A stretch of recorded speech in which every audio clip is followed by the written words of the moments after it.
Donc, Madame Lelay, vous allez nous parler de l'édition numérique collaborative critique de l'encyclopédie, autrement dit le projet Encre. Et vous avez donc choisi d'intituler votre intervention « Quand les collections encyclopédiques s'ouvrent à tous ». Madame Est-ce que Lelay, vous vous m'entendez? m'entendez? Oui, c'est parfait. C'est parfait. Donc, je vais Oui. tenter de partager mon écran. Alors, partager.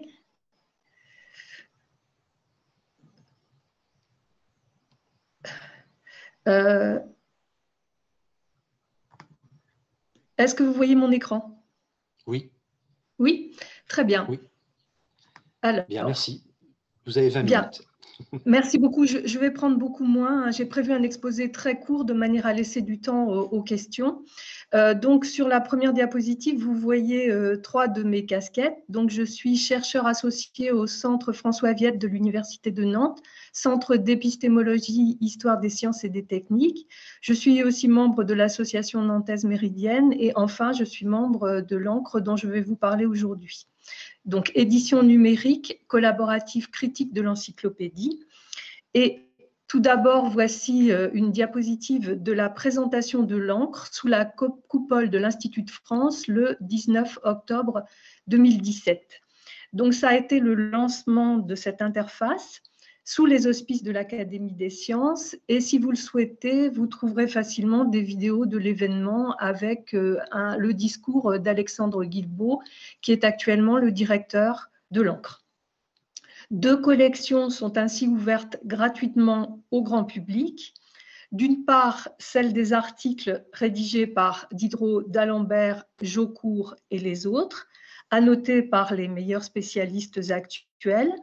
D'autre part, celle des magnifiques planches dont l'interface propose une numérisation d'une qualité inégalée. Alors, je vais tout d'abord vous parler de l'équipe et de son fonctionnement. Donc, avant la mise en ligne de 2017, un long travail préparatoire a précédé, qui a été dirigé par un comité de pilotage devenu depuis comité scientifique et qui était composé à l'origine, vers les années 2011, de 4 universitaires dont vous avez la photographie à gauche. Ce comité scientifique s'est aujourd'hui étendu à 7 personnes. Il a défini une politique éditoriale qui s'est affinée au cours d'ateliers et de séminaires mensuels qui sont accessibles au public. À Jussieu, lorsque c'était en présentiel, via Zoom, depuis les restrictions sanitaires. Vous avez toutes les informations sur l'interface pour vous inscrire à ce séminaire. L'équipe donc a aujourd'hui à sa tête un directeur, Alexandre Guilbault, dont je vous ai parlé, et un co-directeur, Alain Cernucci. Elle est pluridisciplinaire, internationale, rassemble environ 150 membres et s'est constituée peu à peu autour du projet. Elle continue de s'étoffer, notamment dans les domaines où l'expertise manque. 3 grandes rencontres à Lumini, puis Nanterre, puis Fréjus, ont permis de réunir une partie de l'équipe. En bas, vous pouvez voir une photo de groupe de la réunion de Fréjus. Enfin, un comité de lecture de 19 membres s'assure de la conformité des annotations proposées avec la politique éditoriale définie par le comité scientifique. Aspect suivant, le respect de la matérialité. Il existe aujourd'hui de nombreux sites internet de consultation de l'encyclopédie de Diderot et d'Alembert de qualité très inégale. L'Encre est la seule à reposer sur un exemplaire unique de l'édition originale, l'exemplaire numéro 1 de la bibliothèque Mazarine, qui est partenaire de l'opération et dont le directeur Yann Sordet est membre de l'équipe. Un souci constant de respect de la matérialité de l'ouvrage anime le comité scientifique. L'interface propose donc en parallèle une numérisation de la page demandée de l'exemplaire de la Mazarine et la transcription qui était au départ faite par Wikimedia, mais qui est maintenant vérifiée par l'équipe. Enfin, la numérisation des planches, comme je l'ai déjà indiqué, offre une définition inégalée.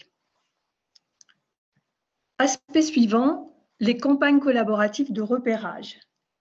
Dès la mise au point de l'interface, des campagnes collaboratives de repérage ont eu lieu pour mettre en évidence les éléments constitutifs de chaque article. Je vous ai mis en photo un des derniers articles mis en ligne qui concerne une secte d'Extrême-Orient. En vert, vous avez l'Antou que nous appelons la vedette. En vert clair, SM, donc bien entendu l'indication grammaticale. En rose, le désignant qui indique le domaine auquel appartient cet article. Et en mauve, les renvois. Cet article n'est pas signé, donc il n'y a pas de mention de contributeur. Pour les articles signés, il y a évidemment un repérage du contributeur.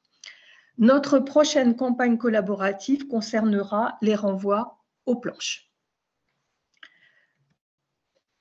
Parlons maintenant de l'annotation des articles, qui est donc une des tâches essentielles qui s'offrent à nous.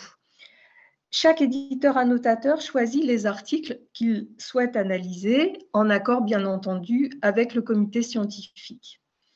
Un protocole en 3 parties est mis en place. Tout d'abord, des notes ponctuelles sur des mots, des phrases ou des paragraphes du texte originel pour en éclairer la signification ou donner quelques informations biographiques sur les personnages cités. À droite de l'écran, vous voyez ce que nous appelons le dossier critique de l'article. Le plan est un petit peu imposé dans ce cas-là, puisqu'il s'agit d'exposer les enjeux de l'article, ses sources et ses suites. Enfin, dernier aspect de l'annotation, le repérage dans l'article de toutes les mentions bibliographiques afin de constituer une base de données de tous les ouvrages cités dans l'encyclopédie.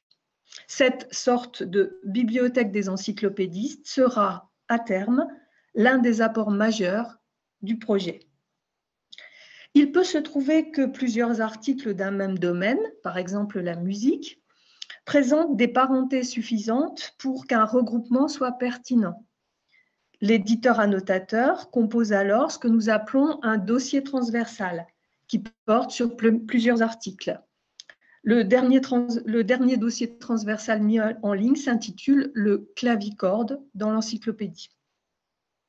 Et évidemment, l'avantage majeur d'une édition numérique par rapport à une édition papier, c'est la création de multiples liens vers, par exemple, les renvois, les autres articles, les contributeurs, les références bibliographiques de la base, etc. Aspect suivant, la documentation. Par essence, l'encyclopédie s'appuie sur la compilation de multiples dictionnaires préexistants. À l'origine, il s'agissait de la traduction de la Cyclopédia de l'anglais Ephraim Chambers.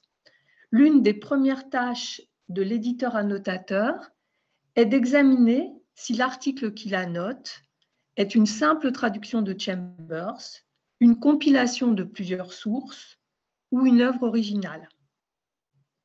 D'autre part, le succès de la publication a conduit dès le XVIIIe siècle à d'innombrables éditions, pirates ou non. Et depuis des décennies, de nombreuses études se sont penchées sur tous les aspects de ce monument des Lumières. L'essentiel de cette documentation concernant les sources, les suites et les études sur l'encyclopédie est disponible sur le site avec les liens permettant d'accéder à tout ce qui est déjà numérisé. Les planches. Après l'annotation des articles qui nous a occupés depuis 2017, l'équipe s'attaque maintenant à l'annotation des planches. Une nouvelle terminologie, un nouveau cadre d'analyse est en cours d'élaboration qui nous occupera dans les prochains mois. Pour cela, de nouveaux ateliers, dont un se déroule exactement à la même heure aujourd'hui, permettent d'explorer les différentes sortes de planches et d'en dresser une typologie. Il s'agira ensuite de définir une procédure d'examen détaillé de chaque planche, prise en charge par un éditeur annotateur. Et nous avons fait appel, bien entendu, à de jeunes doctorants et docteurs en humanité numérique qui s'occupent de ce nouvel axe de travail en partenariat avec l'équipe, afin de mettre les nouveaux outils, et en particulier la modélisation 3D, à la disposition de cet aspect du projet. Je vais terminer par une sorte de mode d'emploi de l'interface, mais le mieux, si vous souhaitez en découvrir toutes les fonctionnalités, est de suivre la visite guidée qui vous est offerte quand vous ouvrez l'interface. Donc, plusieurs accès sont à votre disposition. Alors, au milieu de la page, vous voyez les 28 volumes, donc les 17 volumes de texte et les 11 volumes de planches. Donc, si vous cliquez sur l'un de ces volumes, vous verrez une table des matières qui vous permettra d'accéder à l'intégralité de son contenu. En dessous, vous voyez apparaître 4 autres portes d'accès. Donc, un accès par nomenclature, un accès par contributeur, un accès par domaine et enfin un moteur de recherche qui comporte 2 fonctionnalités comme c'est l'habitude, une fonctionnalité de recherche simple et une fonctionnalité de recherche avancée. Les contributeurs Diderot, bien sûr, d'Alembert, Jaucourt et les autres peuvent avoir signé les articles où la recherche antérieure peut être parvenue à les identifier. Mais beaucoup d'articles demeurent sans signature et sans identification pour l'instant.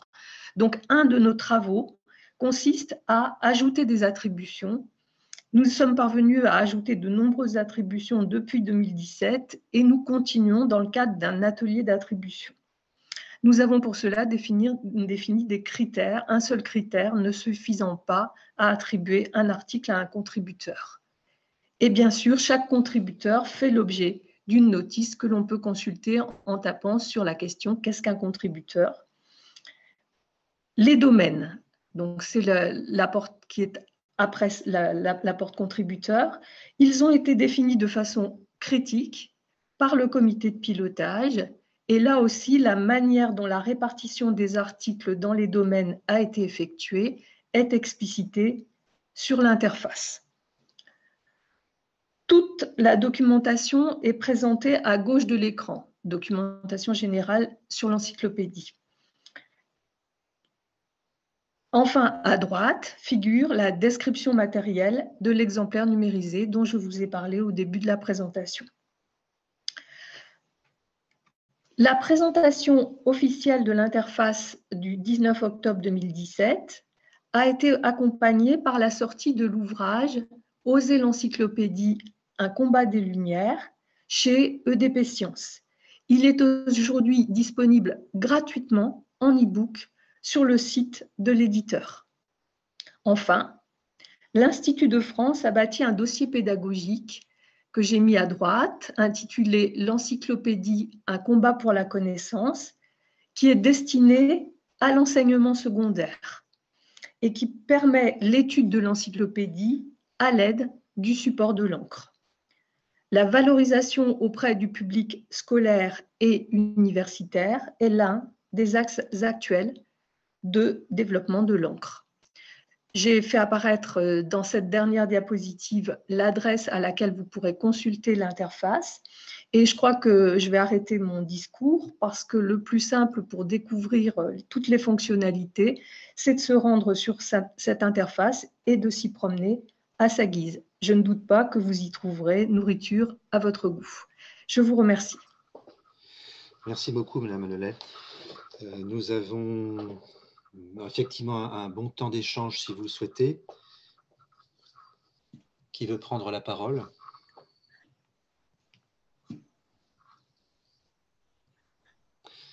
J'avais une première question. Alors, c'est une question un peu marginale, vous m'en excuserez. Au niveau des renvois, est-ce qu'il est prévu à terme d'envisager de travailler aussi à partir des retours provenant des dictionnaires anti-philosophes? Je pense à Chaudon, qui peut éventuellement reprendre des éléments de certaines notices de l'encyclopédie, soit les contester, soit les corriger, soit les compléter. Ça me rappelle d'ailleurs, j'avais fait un inventaire de châteaux privés dans la Sarthe il y a pas mal d'années maintenant, et j'étais tombé sur un dictionnaire anti-philosophe manuscrit dont je n'ai pas réussi à identifier l'édition. Je pense qu'il est resté inédit. Voilà. Est-ce que c'est quelque chose qui reste, qui est possible de votre point de vue? Complètement. C'est ce que nous appelons dans le dossier critique réception et suite de l'encyclopédie. Et donc, la réutilisation d'articles de l'encyclopédie dans des ouvrages ultérieurs fait partie de ce que l'éditeur annotateur doit examiner quand il le peut. Et donc, dans la plupart des dossiers critiques qui sont déjà mis en ligne, vous pourrez voir des réceptions d'articles qui sont des réceptions soit positives, soit extrêmement négatives. Et oui, ça fait partie de nos tâches. Je ne sais pas si j'ai répondu à votre question. Tout à fait, oui, merci. J'ai une question éventuellement pour Colette Lelay. Oui. Colette, tu mentionnais le recours à la modélisation 3D pour les planches. Je ne vois pas trop dans quel but et qu'est-ce qui est derrière ça. Merci. Alors, c'est surtout pour la description des arts et métiers. Donc, dans plusieurs planches, on a un bandeau en haut qui rend compte d'un atelier. Et donc, montrer les gens au travail est une des idées que nous avons actuellement. Et là, la modélisation 3D peut être un apport, rendant la scène dynamique, alors que pour l'instant, dans la planche, elle demeure statique. Je ne sais pas si j'ai répondu à ta question, Frédéric. Merci.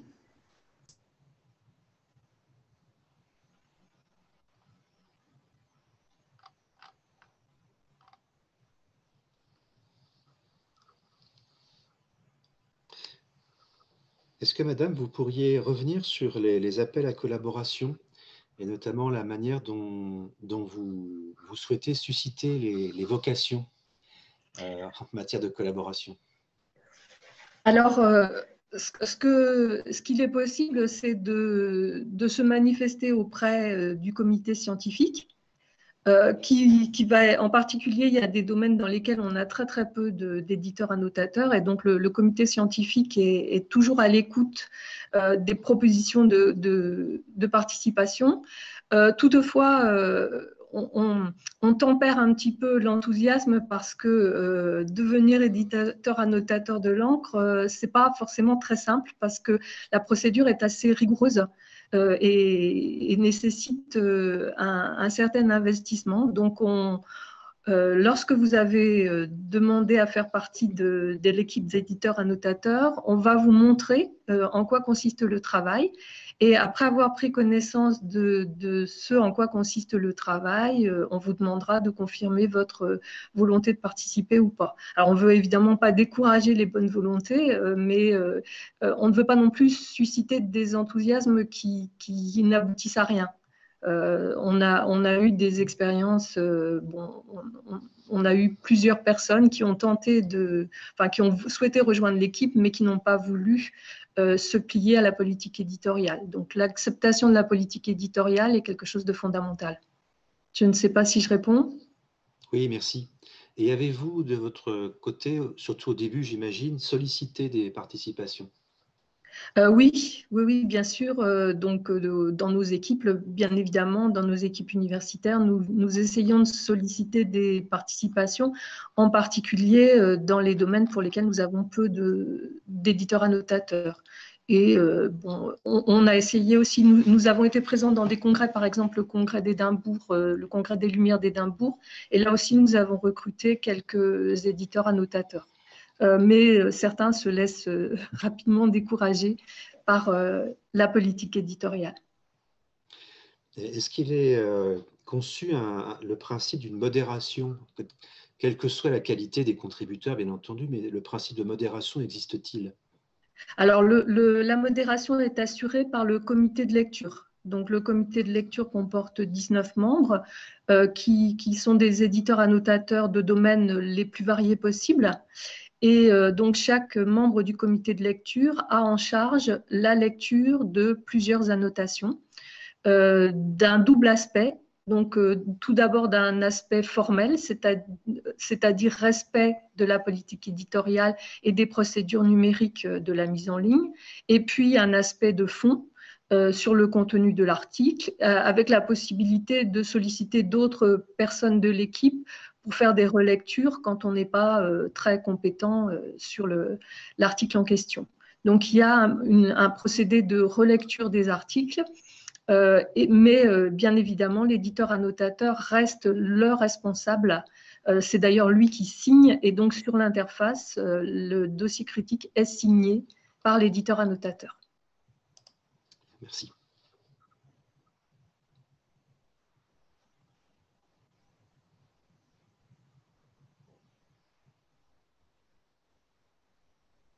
Est-ce que parmi nous, il y a d'autres questions que vous souhaitez poser? Moi, j'avais une petite question, mais je me demandais quel était le profil, vous aviez partiellement répondu il y a 5 minutes, mais quel était le profil de vos éditeurs, annotateurs, en termes, est-ce que ce sont des universitaires, est-ce que ce sont des passionnés qui effectuent ces tâches? Globalement, essentiellement des universitaires, donc soit des personnes, alors de tous les âges, hein, c'est-à-dire il y a des jeunes doctorants, des docteurs, des universitaires, des enseignants-chercheurs, des personnes en retraite comme moi, et il y a aussi quelques passionnés dans certains domaines, en particulier dans les domaines des arts et métiers. Mais ce sont des passionnés reconnus, c'est-à-dire qui ont déjà écrit. Il faut quand même avoir une certaine connaissance de l'encyclopédie pour pouvoir se colter à un article. Hein. Il faut connaître le contexte des Lumières, donc il faut quand même un minimum de connaissance de la période du XVIIIe siècle et de l'encyclopédie pour pouvoir annoter un article. Voilà. Donc, c'est un profil assez, essentiellement universitaire, mais assez varié et surtout très international, puisqu'on a des contributeurs chinois, japonais, anglo-saxons, italiens, etc., etc. Très bien, merci. Est-ce qu'il est envisagé dans ce projet de tenir compte d'autres éditions? Je pense notamment à des éditions annotées comprenant des marginalia intéressantes concernant les commentaires que font les lecteurs et quels lecteurs d'ailleurs par rapport au contenu de ces notices. Alors écoutez, pour l'instant, j'en ai pas vu, mais ça serait évidemment très très intéressant. Ça rentrerait dans ce que nous appelons la réception dans le cadre du dossier critique. Et effectivement, si on trouvait des exemplaires annotés, certains articles annotés dans des exemplaires avec marginalia, ça serait un apport considérable pour parler de la réception. Donc par conséquent, il y aurait une forme d'inventaire de ce corpus qui demeure a priori largement inconnu, à savoir donc l'existence d'exemplaires de l'encyclopédie qui, soit en main publique, soit en main privée, ont été annotés et signalés comme tels dans les catalogues. Oui, tout à fait, ça serait très très intéressant. Je dois dire, à ma connaissance, on n'y a pas pensé pour l'instant. Pour l'instant, on se contente de regarder les suites dans les encyclopédies ultérieures. Mais c'est vrai que ces éditions annotées seraient un apport considérable. Je vais en parler au comité scientifique. Merci.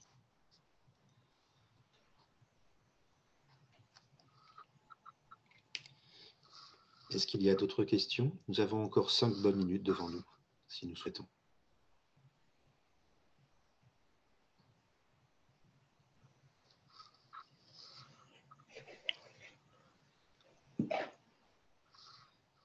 Écoutez, merci Madame Lelay. C'est un projet qui est presque, comment dire, contigu à la réflexion du substitut numérique à l'imprimé que nous connaissons depuis 25-30 ans. Je pense que dès l'origine des collections numériques, je parle en connaissance de cause, ayant participé à la formation de Gallica. La formation de Gallica, il y a une vingtaine d'années, c'était d'emblée un sujet que nous avions abordé avec les moyens que nous avions à l'époque. Et je ne doute pas que ce projet vraiment accompagne la réflexion que nous avons collective, une réflexion collective autour de la valorisation et et de la mise à disposition du public d'un matériau aussi prestigieux et aussi important.